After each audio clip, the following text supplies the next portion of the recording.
Cara membedakan pengajaran yang benar dan yang keliru. Tidak boleh kita meletakkan dasar selain yang oleh para nabi dan para rasul. Paham ya teman-teman ya? Sedahsyat-dahsyatnya pendeta yang penuh diurapi oleh Tuhan dengan pengajaran yang luar biasa, ya, baik itu Pak Philip Mantova, Pak Gilbert, ya, pendeta-pendeta besar, Anda mention it, mereka bukanlah penulis Alkitab. Sehormat-hormatnya saya dengan bapak-bapak gereja, tetapi bapak-bapak gereja ini bukanlah para penulis Alkitab. Siapa menulis Alkitab? Siapa yang meletakkan dasar iman kita? Halo? Hah? Siapa yang meletakkan dasar iman kita? Kata Rasul Paulus di sini. Para nabi dan para rasul. Yang lain-lain itu hanya pendukung. Iman kita tidak diletakkan di atas dasar pengajaran para rabinik. Saya membaca banyak, nggak semua, saya belum selesai membaca misalnya Midras dan sebagainya. Karena itu tebel teman-teman. Kalau Anda mau membaca itu perlu waktu 7 tahun. Itu hanya khusus untuk mempelajari komentar-komentar Torah. Ya, saya nggak akan menghabiskan waktu saya sampai Maranatha hanya untuk mempelajari Midras, rabi-rabi. Tetapi iman Kristen tidak dibangun di atas Midras. Tidak dibangun di atas komentar-komentar Torah. Iman Kristen itu hanya dibangun di atas 2 dasar. Pengajaran para nabi dan pengajaran para rasul dengan apa?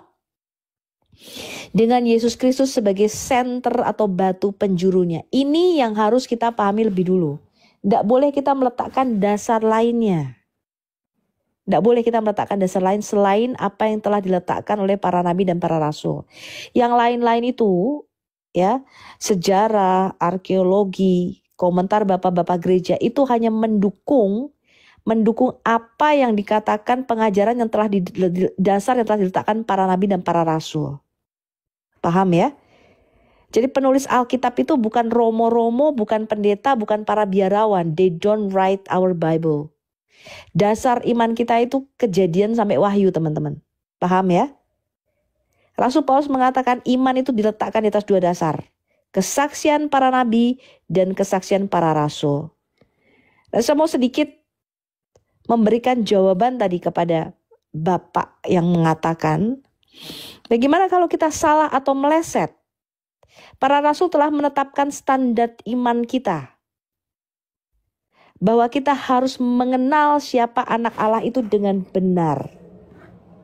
Kalau kita meleset mengenal anak Allah itu dengan tidak benar, lalu apa konsekuensinya teman-teman? Berarti Anda memberitakan Yesus yang lain. Yesus yang berbeda, roh yang lain. 2 Korintus 11 ayat 4. Nah, segitu pentingnya pengajaran itu sangat vital. Karena itu nggak semua orang dipanggil untuk mengajar. Kalau Anda tidak dipanggil sebagai karunia mengajar, jangan sekali-kali masuk di dalam pengajaran. Saya kasih tahu Anda. Lebih baik Anda masuk di dalam karunia perdebatan. Kenapa? Karena konsekuensinya sungguh berat. Kalau kamu mengajarkan pengajaran itu dan keliru. Itu berat konsekuensinya. Nah, sekarang bagaimana kita membedakan the word of truth? Bagaimana kita bisa membedakan pengajaran yang salah dan pengajaran yang benar? Coba kita buka 2 Timotius 2 ayat 13.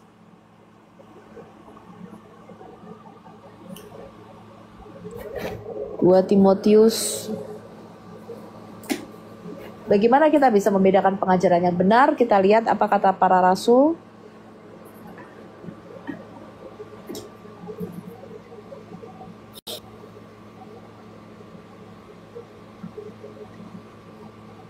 Berapa itu? Berapa Mbak Ros? 2 Timotius berapa itu?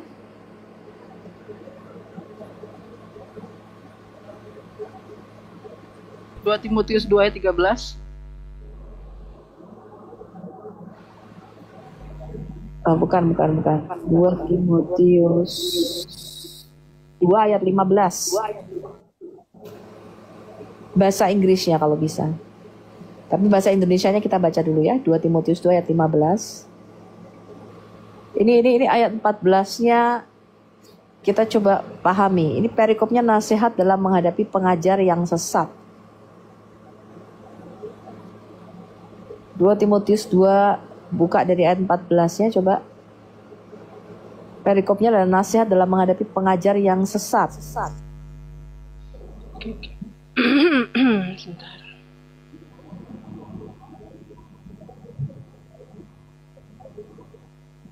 Ya. Kok yang ini nggak dapat? Ini bukan.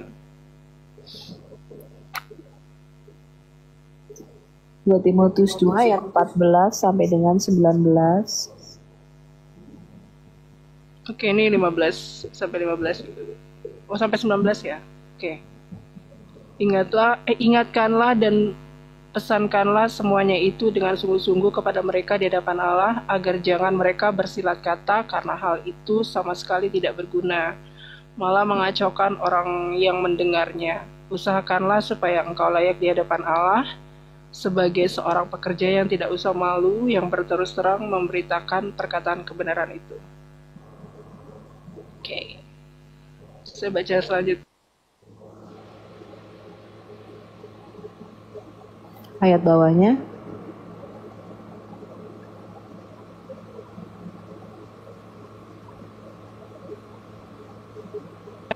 Oh, ini nggak dibuka ini ya, di screenshot gitu atau gimana sih? Iya, soalnya saya satu di Facebook. Sebentar, sorry ya. Lawan harusnya Tetapi hostnya yang menyediakan. Kalau udah pengajar gini tuh harus sedia itu selalu itu. baik. Ini kamera belakangnya error sih. Tetapi hindarilah omongan yang kosong dan yang tak suci yang hanya menambah kefasikan. Perkataan mereka menjalar seperti penyakit kanker. Di antara mereka termasuk Himeneus dan Filetus yang telah menyimpang dari kebenaran dengan mengajarkan bahwa kebangkitan kita telah berlangsung dan dengan demikian merusak iman sebagian orang. Tetapi dasar yang diletakkan Allah itu teguh dan meterainya ialah Tuhan mengenal siapa kepunyaannya dan setiap orang yang menyebut nama Tuhan hendaklah meninggalkan kejahatan. Sampai 19, Bu. Stop. Ini pentingnya nih. Dan Pak Wawan ini sebagai host harusnya kalau mulai mengajar tuh harus selalu siap, Pak. Oke. Kecuali kalau debat ya, saya nggak tahu ya. Tapi kalau ngajar tuh, karena saya selalu kalau ditanya pasti harus Alkitab keluar. Nah, coba kita lihat ini menghadapi pengajaran yang sesat. Bagaimana caranya, kata Rasul Paulus? Ayat ke-15-nya ini penting. Bahasa Indonesianya Anda tidak begitu jelas, tapi kalau Anda lihat versi King James Version-nya, dikatakan begini. Study to show thyself approved unto God, a workman that needed not to be ashamed, but rightly dividing the word of truth. Kalau bahasa Indonesia dikatakan usahakanlah, bukan usahakan, tapi belajarlah. Belajarlah supaya engkau didapati layak menjadi pekerja di hadapan Tuhan yang tidak perlu merasa malu, ya. Bukan yang berterus terang memberitakan perkataan kebenaran itu. Ini terjemahan yang kurang pas, tetapi rightly dividing the word of truth itu artinya bisa membedakan mana pengajaran yang benar. Bisa membedakan mana firman Tuhan yang benar dan mana yang keliru. Pengajaran yang benar dan pengajaran yang keliru. To rightly dividing the word of truth. Untuk bisa membedakan firman kebenaran.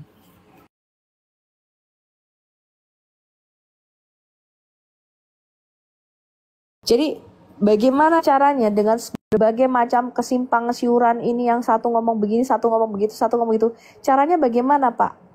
Caranya adalah dengan menyaringnya dengan firman Tuhan. Dasarnya di sini. Jadi belajar secara teliti dan belajar secara lebih mendalam akan Alkitab itu penting sekali. Lalu tadi Anda mengatakan, Bu Sofi, ada tingkatan-tingkatan di dalam mengenal Tuhan. Betul, Pak. Nah, saya mengalami itu. Sama, jadi pertumbuhan rohani kita itu sama seperti jasmani kita, Pak. Yaitu kita melangkah pelan-pelan, ibarat kayak bayi, Anda baru lahir kembali, itu pasti Anda nggak tahu banyak. Tapi Anda hanya punya kelaparan dan kehausan akan firman Tuhan. Nanti Anda baca aja tuh Alkitab. mengerti nggak ngerti, baca dulu.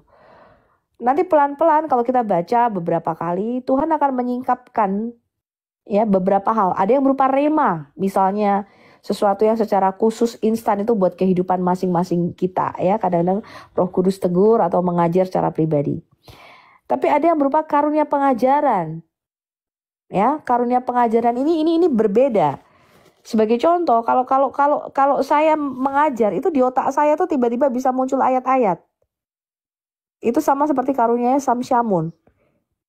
Jadi tiba-tiba Tuhan ingetin ini di sini, ini di sini, ini di sini, ini jawabannya ini jawabannya ini.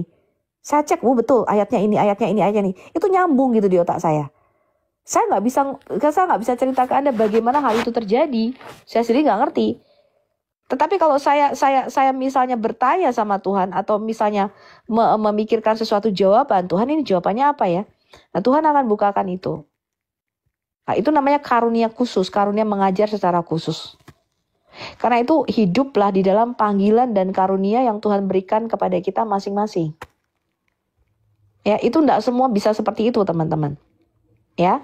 Nah, talenta itu memang Tuhan berikan masing-masing. Nah, kebetulan yang Tuhan berikan kepada saya adalah karunia tuh untuk mengajar, bukan berdebat. Nah, itu problemnya. Ya, kalau saya berdebat saya suka nggak sabar, suka emosian saya. Ya, apalagi kalau on orang yang diajar. Ya, udah nggak nyambung kan, on pula. Ya. Tapi kalau karunia saya itu ada karunia mengajar. Dan kalau saya mengajar, biasanya saya mengajar itu secara detail dan terperinci. Ya, jadi saya suka kalau sesuatu apapun, bukan hanya Alkitab. Kalau saya mengajar berbisnis, saya mengajar investasi, saya mengajar segala sesuatu yang saya ajarkan apapun itu saya tuh mengajarnya detail dan terperinci. Karena cara berpikir otak saya, ini ada beberapa orang cara berpikirnya, pola pikirnya punya dua cara ya. Ada orang yang tuh berpikirnya tuh bottom up. Dia menganalisa, dia lihat, lalu dia mengambil satu kesimpulan. Nah, itu ada beberapa teman saya yang punya pola pikirnya begitu. Cara kerja otak saya enggak begitu. Cara kerja otak saya tuh dari top down. Jadi saya tuh bisa melihat dari kacamata besarnya dulu tuh. Ya. Saya melihat garis besarnya dulu, baru saya rinci. Itu cara otak saya bekerja dan cara saya menyelesaikan setiap masalah. Ya, jadi saya selalu melihat garis besarnya dulu, visi jauhnya dulu, visi besarnya dulu, baru saya bisa membuat rencananya detail, saya perinci satu-satu. Itu cara saya berpikir.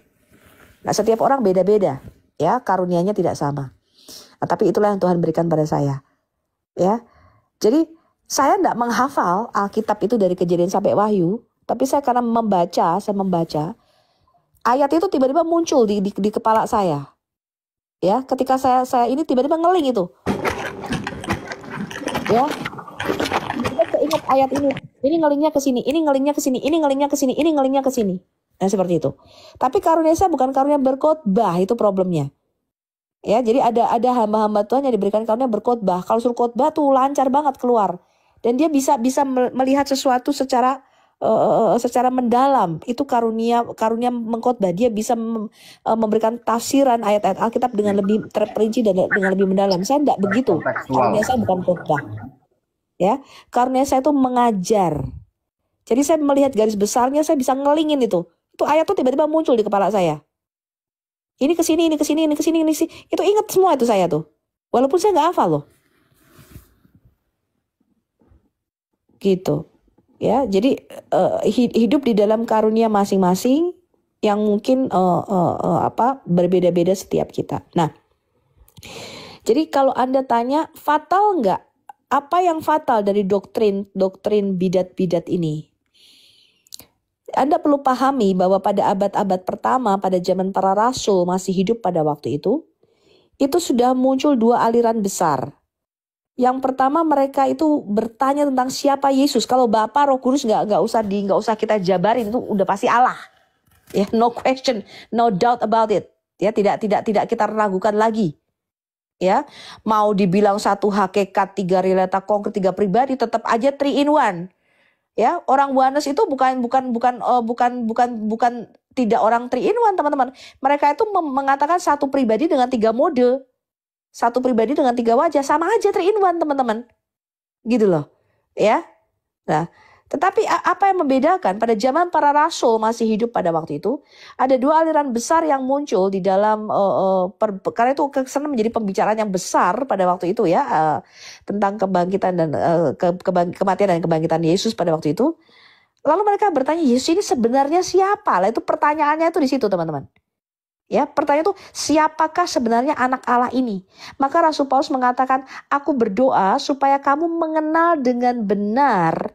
Kita bisa mengenal siapa anak Allah itu dengan benar dan mencapai kesatuan iman. Ya, supaya kita bisa mengenal anak Allah itu dengan benar. Nah, ini fatal pengenalan akan siapa anak Allah itu dengan benar. Ya. Nah, pada waktu itu mereka mengatakan begini, ini Yesus ini setengah Allah, setengah manusia nggak ya? Setengah dewa, setengah manusia nggak ya? Tapi ada aliran yang menolak, oh enggak, dia itu benar-benar manusia. Orang wujudnya aja manusia kok kita lihat kok, cuman manusia yang dimuliakan. Manusia yang suci, teladan, guru besar, ibarat begitu. Aliran lainnya berkata, oh enggak, dia bukan manusia. Dia itu cuma diserupakan, dia cuma mendo itu cuma kelihatan bagi kita tuh kayak manusia, tapi sebenarnya dia bukan manusia, dia tuh Allah. Maka yang disalib itu bukanlah dia. Kalau Allah kan nggak mungkin mati, itu pasti orang lain. Dan ini adalah aliran-aliran yang muncul pada waktu itu yang disebut dengan aliran apa? Doketisme, betul ya Pak Wan ya? Ya, yang betul. mengatakan bahwa hanya tubuh dewinya. Jadi mereka tuh membangun satu doktrin. Oh, Yesus tuh nggak mati disalib. Yesus tuh ketawa-ketawa berdiri sebelahnya, disalib itu orang lain yang diserupakan. Karena dia Allah, dia nggak mungkin mati. Ini adalah aliran yang menolak kemanusiaan Yesus. Jadi pada waktu itu mereka bertanya, Yesus ini sebenarnya siapa sih? Nah, inilah yang diletakkan dasarnya oleh para rasul di dalam perjanjian baru. Siapa sebenarnya anak Allah ini? Supaya kita itu mendapatkan kesatuan iman dan mengenal anak Allah itu dengan benar. Aliran-aliran yang menolak kemanusiaan Yesus, ya, itu menjadi termasuk oneness sekarang, yaitu menolak kemanusiaan Yesus. Antikristus. Itu turun temurun, ya, itu turun temurun terus. Doktrin itu didogmakan turun temurun terus, cikal bakalnya.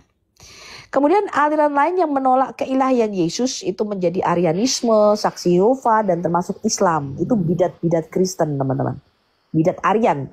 Islam itu adalah salah satu bidat Kristen yang namanya bidat Arianisme. Ya, jadi Bukairoh,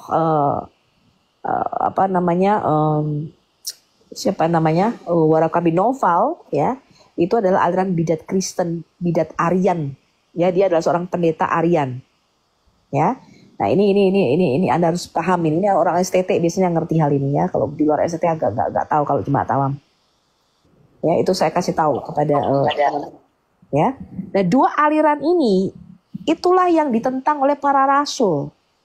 Para rasul mengatakan no, dia sungguh-sungguh Allah dan dia menjadi manusia yang sungguh-sungguh manusia.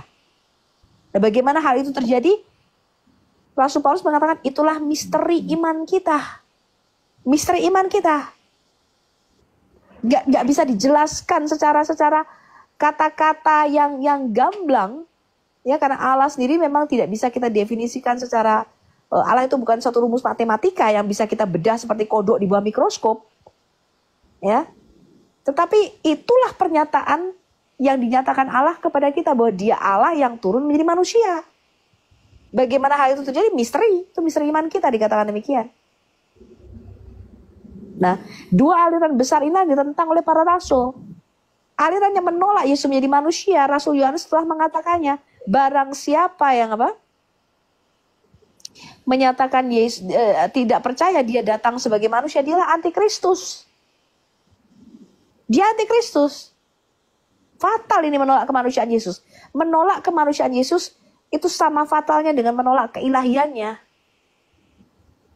Nah, ada orang-orang yang mengatakan dia manusia biasa. Rasul Yohanes juga telah meletakkan dasar ini pada mulanya firman itu bersama-sama dengan Allah dan firman itu ilahi.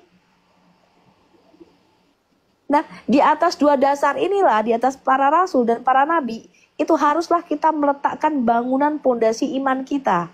Nggak boleh di luar dasar lain, nggak boleh bikin ajaran sendiri. Dan center atau batu penjurunya haruslah Yesus Kristus. Ini namanya Alkitab. Jadi ada banyak orang Kristen ketika ditanya apa itu Alkitab, jawabannya firman Tuhan, kan begitu, bener nggak? Ya, Coba saya tanya nih sama yang Kristen di sini tuh. Kalau Anda ditanya apa itu Alkitab, jawabannya apa coba? firman Firman Tuhan. Tuhan. Salah kaprah. Firman Tuhan Benar, salah tapi ya. bukan semuanya begitu maksudnya. Firman Tuhan biasanya yang dijawab. Oke, terus nanti ada kan tanya, kok ada perkataan iblis di Alkitab, ada juga perkataan keledai di Alkitab? Apa jawabnya? Bahkan dikatakan lo itu kan surat-surat Rasul Paulus, kan perkataannya Rasul Paulus, tulisannya Rasul Paulus tuh. Tadi kan pertanyaannya di awal Bunda bertanya sudah, Alkitab itu ditulis oleh siapa? Nah, berarti kan tulisan siapa? Nah, itu kan, itulah Alkitab. Jawabannya Alkitab adalah tulisan para rasul yang diilhami oleh Roh Kudus. Mungkin itu Bu Sufi ya. Apa itu Alkitab? Kalau ada ditanya Alkitab orang Kristen, apa jawabannya?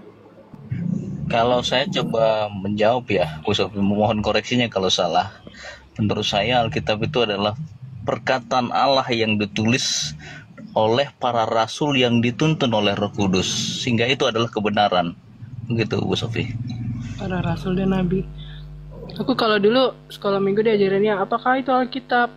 Kabar sukacita tentang Allah yang menyelamatkan manusia dengan kasih-Nya. Ada lagi yang lain? Kalau saya sih Alkitab biasanya yang pemahaman saya ya buku suci aja, kitab suci. Gitu. Buku suci. Ada lagi yang lain? Ayo yang lain yuk. Ya, menurut saya Alkitab adalah firman dan kebenaran Allah yang dibukukan. Ya. Firman Allah bisa melalui nabi, para rasul, ya, kemudian dibukukan dan membawa kedamaian dan keselamatan. Itu aja Bu Sofi. Ini pemahaman ini fatal ya teman-teman. Saya punya teman dari kecil Kristen. Umur 30-an dia bilang sama saya begini, Sof, aku pulang dari Yerusalem. Wah kok kayaknya gue mau murtad nih katanya. Kenapa aku tanya? Aku baru tahu ternyata Alkitab itu yang nulis manusia. Hah? Gue bilang, emang lu pikir selama ini Alkitab turun dari langit, kedebuk dari langit? Ketawa dia. Enggak, dia gue bercanda mau murtad katanya. Enggak lah, dia dari keluarga Kristen.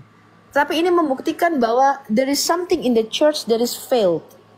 Ada sesuatu di dalam gereja yang saya nggak mau mengatakan salah, tapi yang nggak pas. That means bahwa pengajaran di dalam gereja kita masih terlalu lemah. Betul?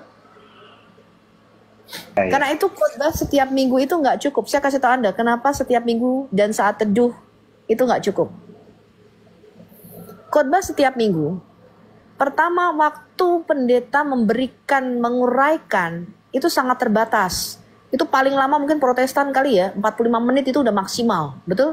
Ada satu Belum ditambah jam. persembahan, Ada satu nyanyi-nyanyian, jam. pujian, pengumuman, kolekte, apalagi macam-macam. Doa berkat, syafaat, bangsa, negara, keluarga, belum sekolah minggu, apalagi. Kedua, bukan hanya waktunya terbatas untuk Anda mendalami isi Alkitab kita. Yang kedua, biasanya khotbahnya kadang nggak nyambung. Ini masih mending ada gereja yang memberikan satu tema khotbah yang runtut dan nyambung, betul nggak? Tapi ada gereja yang khotbahnya minggu ini apa, minggu depannya udah beda, minggu depannya lagi beda, betul nggak? Sehingga dalam Anda memahami Kejadian sampai Wahyu, itu tidak tersusun di otak Anda secara kronologi. Anda bahkan nggak ngerti apa maksud dan tujuan Yesus datang ke dunia. Kebanyakan orang Kristen kalau ditanya, apa tujuan Yesus datang ke dunia? Menebus kita supaya kita masuk surga. Betul? Olah. That's why because in your brain, di dalam otak Anda, karena informasi yang Anda terima itu parsial. Informasinya itu setengah-setengah dan nggak komplit. Kemudian acak-acakan. Paham nggak? temanya minggu ini tentang kasih, minggu depan kesetiaan, minggu depan kabar sukacita kesabaran dalam menghadapi COVID, minggu depannya lagi bagaimana menerima mujizat, minggu depannya lagi persisten di dalam Tuhan, minggu depan lagi 5 kunci menjadi sukses. Betul apa nggak? Bola? Betul? Kalau di aku ada Di otak tematik Anda, di otak Anda, itu Anda nggak tersusun rapi. Secara Anda tuh nggak ngerti antara kejadian sampai wahyu tuh hubungannya apa, tuh nggak mudeng teman-teman. Kenapa? Karena informasi yang kita terima tuh acak-acakan. Nah ini sama seperti Anda membaca Quran. Kalau Anda membaca Quran, apalagi Muslim itu bahasa Indonesianya tahu, saya nggak ngerti, bahasa Arabnya mereka baca, apalagi itu. Nah kalau diterjemahkan pun, terjemahnya tuh acak-acakan. Coba kalau ngerti Anda baca Quran terjemahan. Ayat atas sama ayat bawah tuh gak ada hubungan. Nah informasi yang acak-acakan ini ketika Anda terima, di dalam otak kita, itu Anda gak bisa tersusun secara kronologi, cara mikirnya tuh gak runtut, gak runut gitu loh teman-teman. Mudeng ya. Kedua. Ketiga, ada gereja yang cara khotbahnya tuh begini. Cara khotbahnya nih ya saya lihat. Ambil 1 perikop perjanjian lama, ambil 2 perikop perjanjian baru atau 1 perikop perjanjian baru, yang kadang-kadang mungkin satu line, satu tema, misalnya kasih gitu ya, di perjanjian lama, kemudian perjanjian baru nih. Tapi khotbahnya itu tidak ada hubungannya sama sekali dengan firman yang dibacakan minggu itu, ya apa enggak? Halo? Ya Bu ya, kadang-kadang.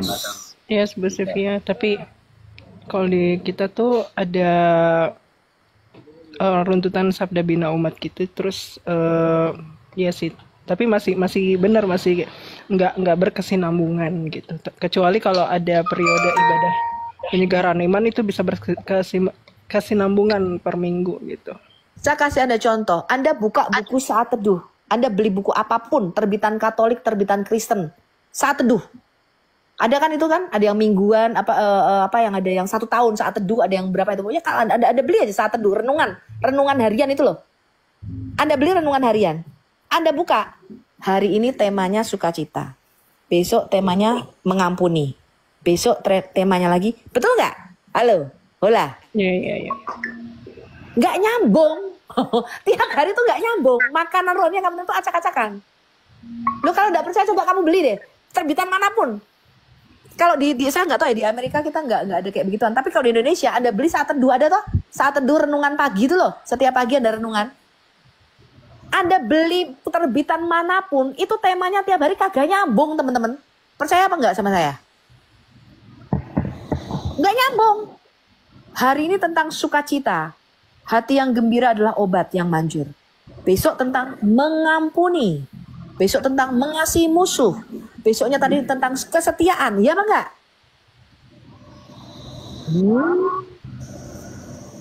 Ya banyak begitu. Karena hal itu Anda tuh tidak bisa mengerti Alkitab secara penuh. Ngelihatnya tuh nggak dari kacamata atas. Anda nggak ngerti rencana tujuan besar. Jadi nggak melihat dari kacamatanya Tuhan, teman-teman. Kenapa? Karena informasi yang kita terima itu acak-acakan dan tidak tersusun secara kronologi. Makanya kalau Anda dengerin saya ngajar, itu urut tuh kalau saya ngajar. Makanya pengajaran saya tuh tentang kerajaan surga itu tidak maju-maju. Kenapa? Karena banyak orang Kristen ketika mendengar pengajaran saya seakan-akan sesuatu yang baru. Padahal saya ngajari udah mau maju tuh, udah mau ke tabernakel, udah mau ke 7 hari raya perayaan termasuk sabat, asal menguraikan sabat itu apa dan tapi nggak bisa ke sana. Karena dasarnya ini masih, pondasinya ini masih acak-acakan di dalam kebanyakan orang Kristen. Masih heran-heran, kata Tuhan itu bukan, Tuhan itu bukan pencipta tuh artinya tuh. Baru-baru ini aja orang Kristen bisa membedakan arti kata Tuhan dan Allah, ya apa enggak? Setelah COVID Bu, setelah COVID baru pada ngeh. Dulunya orang saya nggak ngerti tuh. Yesus Tuhan tuh Allah ya sama. Saya tuh mengajar langsung di beberapa gereja. Saya tanya siapa tuh Yesus? Yesus tuh ya Bapa itu sendiri. Gereja Trinitas itu. Apa itu Trinitas? 3 in 1 Bu Sofi? Itu udah. Oh, saya tuh itu ya mau denominasi apapun tuh kumpul jadi satu, jawabannya tetap sama, 3 in 1. Oh, enggak percaya Anda. Saya ngajar langsung kok. Ada pekerja gerejaku, saya tanya begitu jawabnya Bu. Pekerja gereja loh. pendeta muda ditanya siapakah Yesus? Yesus ya Allah Bapa sendiri. Kanker ini. Iya. Nah, inilah karena itu kita harus meletakkan, there is something wrong in the church. There is something wrong di dalam terutama masalah pengajaran. Ya. Kita harus meletakkan dasarnya itu dengan benar, teman-teman. Kalau enggak ya kacau seperti itu. Kacau. Sehingga Anda tuh terombang-ambing dengan berbagai-bagai macam pengajaran. Itu yang tadi dikatakan. Bagaimana caranya? Rasul Paulus telah memberikan kuncinya. Study to show yourself approved unto God. Bukan dengan cara merenung di bawah pohon kurma, no.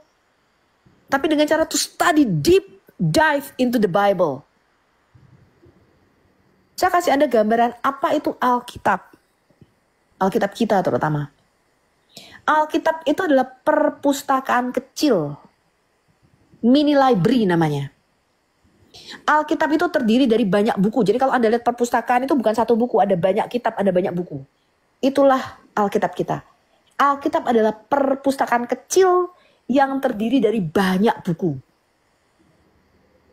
Saya cuma ngomong Protestan aja nih ya. 39 perjanjian lama, 27 perjanjian baru. Lalu buku-buku siapa di dalam Alkitab itu yang dikumpulkan, disusun di dalam satu perpustakaan mini ini? Alkitab sendiri memberi jawabannya dengan tegas. Bahwa kitab-kitab itu dikumpulkan adalah merupakan tulisan kesaksian para nabi di dalam perjanjian lama dan tulisan para rasul di dalam perjanjian baru. Tulisan kumpulan buku-buku, tulisan kesaksian para nabi inilah yang dikanon, distandarkan, yang kita sebut sebagai perjanjian lama. Orang Yahudi menyebutnya sebagai Tanakh, Torah, Navim, Ketuvim. Kita menyebutnya sebagai Old Testament. Kemudian tulisan kesaksian para rasul. Apa yang para rasul tulis? Para rasul itu menguatkan nubuatan nabi-nabi di dalam perjanjian lama. Bahwa Mesias, Yesus Kristus sebagai batu penjuru tadi yang kita baca. Senter pusat pemberitaan para nabi. Mesias nanti akan datang. 400 nubuatan dari 8.362 nubuatan di dalam perjanjian lama. 400-an kurang lebih. Itu tentang kedatangan Yesus Kristus. Tentang kedatangan Mesias kita. Maka para rasul mengatakan, apa yang sudah dinubuatkan nabi-nabi di dalam tulisan kesaksian mereka, kami saksinya, kata Rasul Petrus. Kata Rasul Matius, ini loh Yesus itu yang sudah dinubuatkan para nabi, dialah yang mati dan bangkit dan sekarang naik dan duduk di sebelah kanan Allah. Dialah yang menggenapi nubuatan-nubuatan di dalam perjanjian lama. Maka kalau Anda baca perjanjian baru, itu penuh dengan nubuatan-nubuatan yang digenapi. Maka genaplah yang firman yang disampaikan oleh Nabi Yesaya, betul? Maka genaplah firman yang disampaikan oleh Nabi Yeremia. Betul nggak? Jadi para rasul itu bersaksi tentang siapa? Yesus Kristus senternya, pusatnya, batu penjurunya. Yes. Dan kumpulan tulisan kesaksian para rasul inilah yang kemudian distandarkan oleh gereja mula-mula pada waktu itu sampai abad ketiga, ya, sampai zamannya Irenaeus dari Alexandria, dikanon jadi satu, kemudian dikonsilikan, disetujui bersama, disepakati bersama mana buku yang masuk dan mana yang tidak pada waktu itu di Konsili Kartago. Kemudian abad ke-5 lebih, ya, abad ke-6 kira-kira, gereja barat dan timur sepakat dengan kanon perjanjian baru ini. Itulah yang kemudian kita sebut sebagai The New Testament. Ini kumpulan tulisan para rasul. Makanya nama-nama kitabnya tulisan Matius, Markus, tulisan Rasul Lukas. Inilah surat-surat Petrus. Inilah surat-surat Rasul Paulus. Itu dikanon. Mereka mengenali itu. Surat Ibrani itu dikanon di dalam manuskrip kita. Di kodeks. Ya. Di kodeks disusun jadi satu buku. Itu urut. Matius dulu, Markus dulu, Lukas baru Yohanes. Itu urut. Itu urutannya udah urut tuh. Udah urut. Dan kitab Ibrani yang dipertanyakan, tulisan siapa? Itu disusun di dalam kodeks kita sebagai tulisan kumpulan tulisan Rasul Paulus. Jadi nggak usah ditanya lagi siapa yang nulis kitab Ibrani. Udah pasti Rasul Paulus gitu loh. Ya, kita udah tahu siapa penulisnya.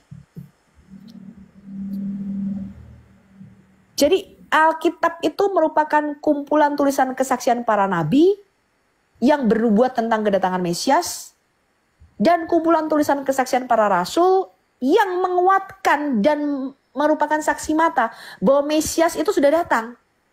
Kami ini saksinya, kata para rasul. Nah, kesaksian para rasul itu ditulis. Lalu dua kitab-kitab ini dijadikan satu semua. Itulah Alkitab kita.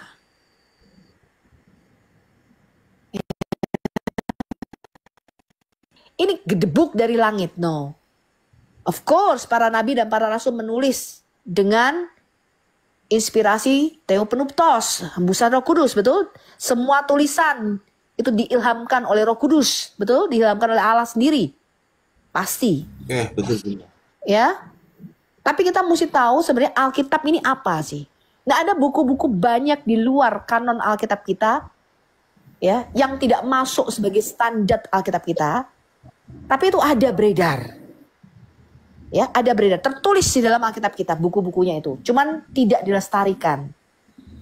Ya, tidak manuskripnya tidak kita temui. Ya, beberapa sudah hilang, nggak ada lagi manuskripnya. Ya, termasuk kitab surat Rasul Paulus kepada jemaat di Korintus yang pertama itu nggak ada, kita nggak punya. Ya, ada beberapa yang kita tidak ada. Ya, saya nggak tahu nanti kalau ke depan manuskripnya kemudian ditemukan, diverifikasi, ya kita nggak tahu. Tapi apa yang ada sekarang ini cukup untuk menjadi patokan dasar bagaimana caranya kita memahami rencana Allah yang besar bagi hidup kita. Nah, Alkitab ini saya kasih tahu Anda juga merupakan satu manual buku manual. Saya kasih tahu Anda, Allah kita di dalam Alkitab itu memperkenalkan dirinya sebagai a creator, sebagai seorang pencipta. Nah, sama seperti apapun kalau kalian lihat ini di dunia sekitar kita, kalau kita ada yang menciptakan AC, ada yang menciptakan meja, ada yang menciptakan misalnya iPhone, ada yang menciptakan iPad, laptop, apapun itu, whatever it is, ya. Setiap kali barang itu datang ke rumah Anda, kalau ada pesan barang nih lewat Shopee, Tokopedia, itu pasti disertakan namanya manual booknya, betul nggak? Bagaimana cara menggunakan lemari ini, gimana cara masangnya, ya kan? Atau misalnya kalau Anda beli vacuum cleaner misalnya atau hair dryer misalnya, ini pakai colokannya yang mana, nanti dikasih tahu ini tombolnya apa aja. Jangan salah pencet tombol, teman-teman. Ya. Nah, manual book inilah bagaimana caranya kita hidup ini itu tertera di dalam seluruh Alkitab kita. Ini Alkitab ini manual book kita, bagaimana kita harusnya menghadapi kehidupan dan hidup di dunia ini. Itu Tuhan menyertakan manual booknya itu ini, guidelines-nya itu ini. Begitu kita keluar dari guideline ini, dari guideline yang Tuhan berikan di dalam Alkitab, maka sudah pasti kita akan mengalami berbagai macam kesulitan. Ya. Nah, salah penggunaan itu, misuse, itulah yang disebut dengan dosa. Saya kasih Anda contoh. Ini ada di depan saya ini remote mengontrol jarak jauh, remote TV, remote lampu. Walaupun di sini ada angkanya, teman-teman. Kalau saya pencet ini angkanya, kemudian saya buat telepon, halo, saya bilang gitu ya. Itu namanya misuse atau abuse. Misuse atau abuse. Abuse itu artinya tidak tepat penggunaannya, keliru, meleset. Meleset dari tujuan penciptaannya sejak semula. Bahwa remote ini dia tidak diciptakan oleh penciptanya dengan tujuan berkomunikasi. Melainkan remote TV ini diciptakan oleh penciptanya dengan tujuan mengontrol, mengendalikan jarak jauh. Maka ketika kita menggunakan remote ini untuk bertelepon, itu yang disebut dengan meleset dari tujuan penciptaan sejak semula. Abuse inilah yang disebut sebagai dosa di dalam Alkitab kita. Dosa, bahasa Ibrani khatah, khatah, C-H-A-T-T-A-H, khatah atau hamartia, itu artinya dia tuh meleset, nggak tepat penggunaannya. Tidak seperti tujuan semula ketika dia diciptakan. Itu dosa di dalam Alkitab kita. And there's a lot of people think, banyak orang berpikir bahwa dosa itu adalah mencuri, membunuh, berzina, berbohong, apalagi, dan sebagainya. Itu adalah buah-buah dari dosa asal. Tapi asal dosa itu bukan itu. Asalnya dosa itu adalah karena kejatuhan kita. karena meleset, error. Ini loh tadi, ada keeroran. Abuse atau misuse ini yang disebut di dalam Alkitab kita sebagai dosa, salah menggunakan sesuatu. Saya ambil ada contoh, coba misalnya kita buka Kejadian 1 ayat 26 sampai dengan 28. Kejadian 1 ayat 26 sampai 28. Saya kasih ada salah satu contoh apa itu abuse atau misuse di dalam Alkitab kita.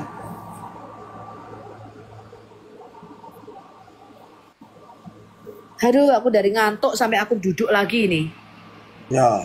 Coba, Mbak Ros, coba Kejadian 1 ayat 26 sampai dengan 28.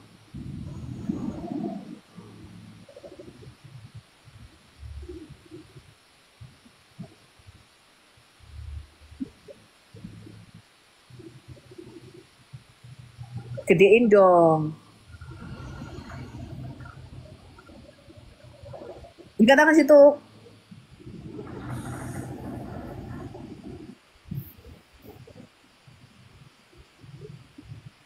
Marilah kita menjadikan manusia menurut gambar dan rupa kita.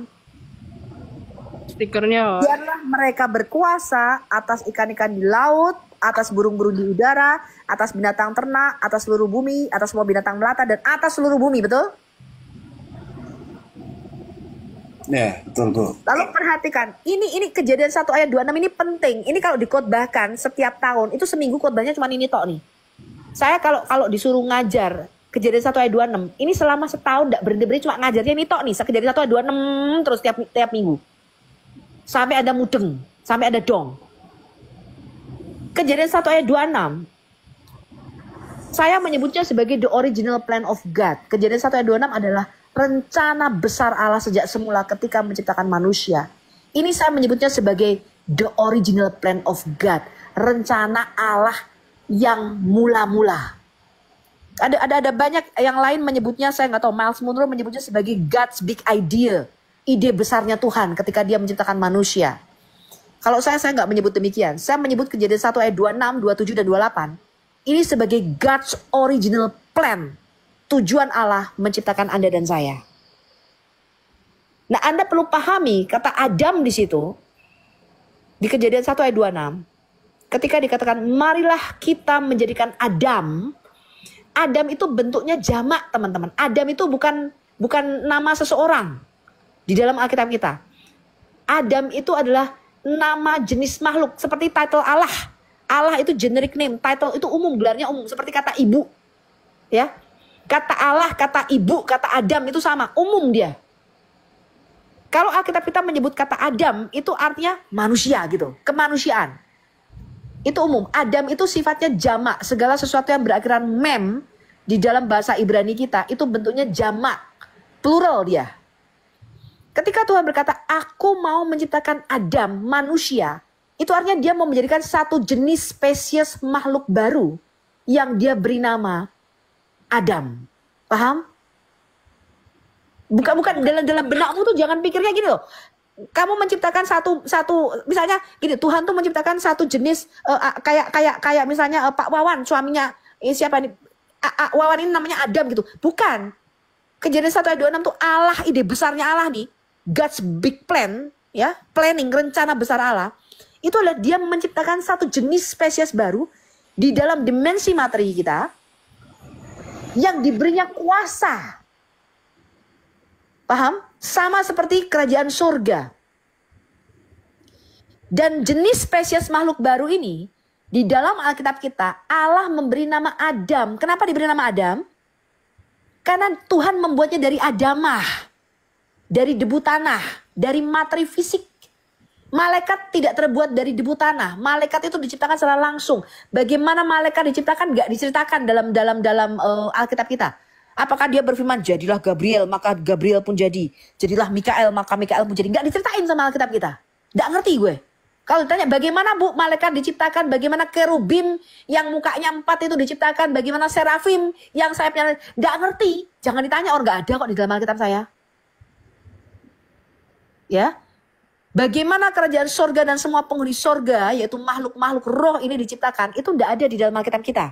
Alkitab kita hanya memberikan informasi kapan mereka diciptakan. Tapi bagaimana mereka diciptakan nggak ngerti. Tuhan nggak kasih tahu sama kita. Bukan urusanmu kata Tuhan. Kok kepo amat gitu ya. Lalu kita baca ini. Saya belum mau menjelaskan Kejadian 1 ayat 26. Kalau Kejadian 1 ayat 26 ini saya jelaskan. Itu perlu waktu 5 sampai 8 jam. Itu baru intronya tok. Saya mau Anda lihat Kejadian 1 ayat 27. Maka Allah menciptakan manusia itu menurut gambarnya, menurut gambar Allah diciptakannya dia, laki-laki dan perempuan diciptakannya mereka. Kata laki-laki dan perempuan ini di dalam Alkitab kita, bahasa aslinya adalah zakar dan nekebah. Paham ya? Zakar dan nekebah. Zakar itu artinya alat kelamin laki-laki. Nekebah itu artinya sesuatu yang dilubangi atau perforated. Perforated artinya sesuatu yang dilubangi. Itu alat kelamin perempuan. Jadi di dalam Kejadian 1 ayat 7, Allah itu menciptakan seks. Paham ini teman-teman? Halo? Ya, ya. Hola. Ya, Bu. Betul. Karena untuk beranak cucu ya. Allah menjadikan zakar dan nekebah. Ini adalah the original plan of God. Ini adalah prototipe daripada manusia pertama, zakar dan nekebah. Itu dia ciptakan dan dia tentukan. Dan saya kasih tahu Anda, Allah telah menetapkan manual booknya bagaimana kita menggunakan zakar dan nekebah ini. Kalau Anda salah menggunakan zakar dan nekebah, maka Anda melakukan yang namanya abuse atau misuse. Sama seperti tadi teman-teman. Misalnya nih, pencipta remote control ini. Dia menciptakan remote control ini teman-teman. Itu untuk mengontrol jarak jauh. Penciptanya menyatakan manual booknya. Bagaimana caranya mencet tombolnya. Ini tombolnya apa aja. Menaikkan volume, menurunkan volume, on, off. Ini sudah ditentukan nama penciptanya. Karena barangnya dia yang punya, dia yang produksi. Nah aku nggak bisa semau-mau sendiri. Betul nggak Pak Wawan? Enggak, gue ganti tombolnya. Yes, betul. Tombolnya gue ganti gue nggak mau on off-nya di sini. Nggak mau gue. Gue maunya on-nya nggak mau di atas, maunya di bawah on-nya. Itu sama, bisa sama sebelah dong Bu. Air mani harus keluar dari punggung, nggak mau dari bawah gitu. Sama itu Bu. Gak bisa teman-teman. Karena barang ini yang memproduksi itu penciptanya, yang ciptain dia. Betul? Harus sesuai manual booknya. Maka dia menyatakan manual booknya, itulah Alkitab kita. Nah, saya kasih tahu Anda, yang menciptakan zakar dan nekebah itu Tuhan Allah kita. Ketika dia menciptakan zakar dan nekebah, dia kasih tahu bagaimana cara menggunakannya. Paham? Ya. Ini kalau saya ngajar, ini saya ngajar kepada youth, saya biasa ngajar ke anak-anak muda ya, ke youth, ketika mereka Bible study. Saya mengatakan begini. God itu telah menetapkan tujuan penciptaan laki-laki dan perempuan, zakar dan nekebah. Anda tahu di Amerika ini banyak sekali LGTV. Ya, karena itu kalau saya mengajar Bible study kepada anak-anak youth, saya menekankan hal ini. Dan saya mengatakan kepada mereka, zakar dan nekebah ini telah ditentukan Tuhan bagaimana menggunakan. Zakar itu harus ketemu dengan nekebah. Nggak boleh zakar dengan zakar atau nekebah dengan nekebah. Saya kasih ada contoh teman-teman. Kalau saya nggak tahu di Indonesia berlaku nggak ya? Saya rasa berlaku ya, sama ya. Kalau kita masuk ke supermarket atau ke mall di sini, itu ada 2 pintu teman-teman. Satu tulisannya pintu masuk, entry, satu pintu exit. Pintu exit itu biasanya dikasih tanda palang, nggak boleh masuk lewat pintu exit. Paham? Itu udah ditentukan. Jadi kalau ada orang menggunakan zakar dan nekebah, harusnya pintunya pintu exit, pintu keluar dibikin pintu entry. Kira-kira itu salah penggunaan nggak teman-teman? Ya, salah penggunaan dan salah pemahaman. Itu ada sebelah Bu, begitu ada itu. Ada di sebelah tuh, ada belakang. That is misuse, that is abuse, and itu dikatakan meleset dari tujuan Allah menciptakan sejak semula. Itulah dosa. Paham? Atau hamartiah ya. Hamartia. That's abuse, that's misuse. Itu salah penggunaan alat ini loh, nggak boleh. Pintu exit nggak boleh kamu buat pintu entry. Bola. Nanti Anda akan ditangkap polisi, security. No miss, please. Anda harus masuk lewat pintu masuk. Nggak boleh masuk lewat pintu keluar. Nggak boleh. Begitu juga dengan Anda keluar. Kalau enggak nanti tabrakan teman-teman, betul? Karena sudah diatur. Dia ada rambu-rambunya, sudah ada aturannya.